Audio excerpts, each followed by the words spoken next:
During this short presentation, I'm going to tell you a bit about A-level music.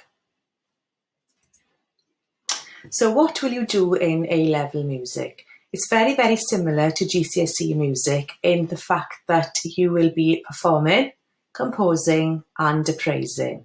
Appraising is the listening exam. So the same as what we're doing now, performing, composing and appraising. So the listening paper for AS is as follows. It's split into two. The first part we'll study either the symphony or religious choral music. So that's the classical element of the course.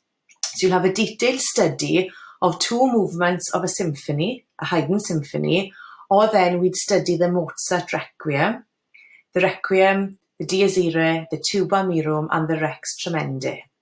And the second part then, we'll be looking at musical theatre, concentrating on these composers. So what will lessons be like?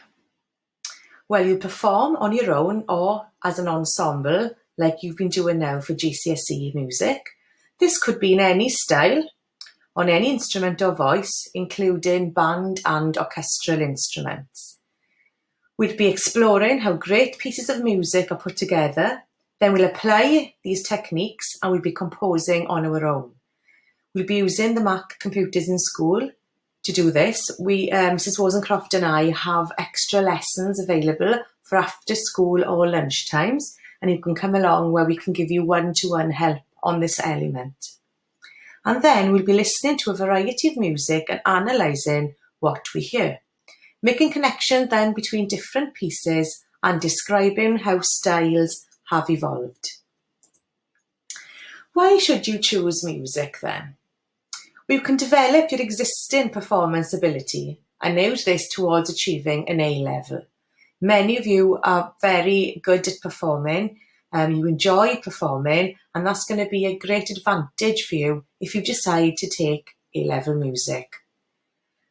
Also, if you enjoy writing your own music or creating songs, you can use this ability and experience and learn how to develop your ideas into successful pieces. And as I mentioned earlier, due to the small number in music classes at A-level, we will be able to help you and you can have one-on-one sessions with Mrs. Wozencroft and myself. If you like or love listening to music, you will learn more about what makes the music you enjoy work so well. So how will A-level music help me in the future? There's a huge push at the minute on creativity. In the future, creativity is going to be one of the most important and in-demand skills at work. When business leaders across the world were surveyed, they voted creativity as the most important workplace capability to help their business survive and grow.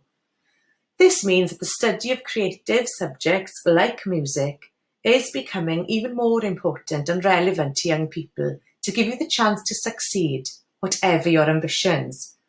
At the same time, you will find many opportunities to develop and improve your personal well-being, independently or as part of a wider community.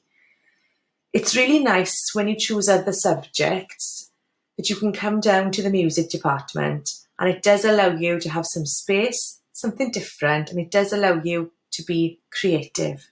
And that can sometimes be a bit of a break, maybe, from your other subjects. But what can you do next if you do take A-level music? Well, the possibilities are endless. Music will enable you to demonstrate many skills which employers, colleges and universities will be looking for. It can also give you opportunities to travel, to meet people and get the most out of life.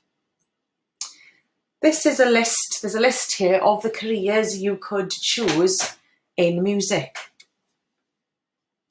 If you wanted to be a primary school teacher, for example, having music is a real benefit.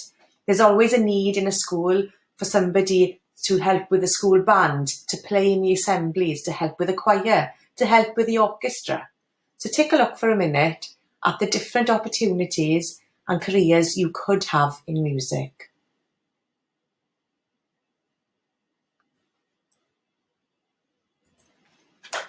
Okay, some misconceptions about taking music as an option. I've had lots of people come up to me and say, I already play an instrument, there's no point in me taking music as well.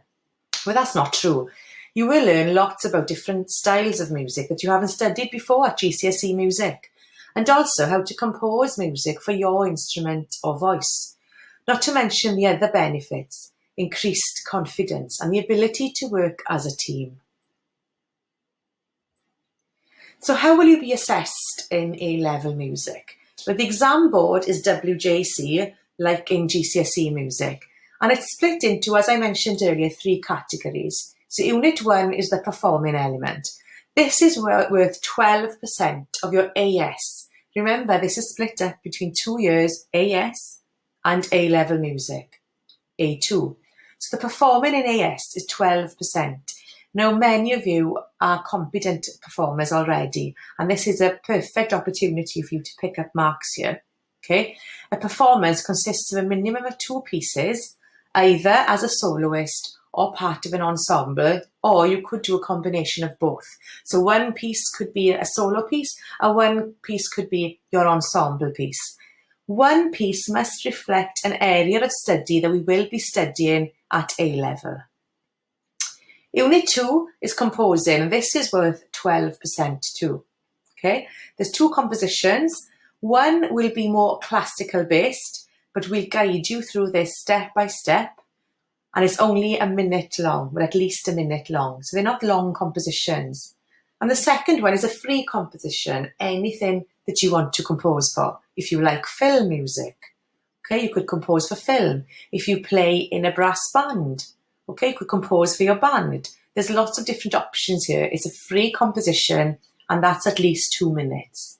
So that is your coursework split over the year. So one composition following a more classical tradition, and one you can compose in any style you want to. And Unit 3 is the appraising, is the actual listening paper, and this is worth 16%. So you can do really well in your performing and composing before you go into the appraising listening exam. There's 2 areas of study. I explained this earlier. One is the Western classical tradition, so looking more at classical works. And the second one then, we're going to do an area of study, and we're going to look at musical theatre. We used to run trips to London to see musicals before COVID, obviously. But hopefully when things start to get back to normal, we'll be able to go and watch concerts together, go and see shows. If there are any questions now, we're going to have some time after this presentation, so you can ask me anything. If I've left out anything, you can have the chance to speak to me. Diolch yn fawr.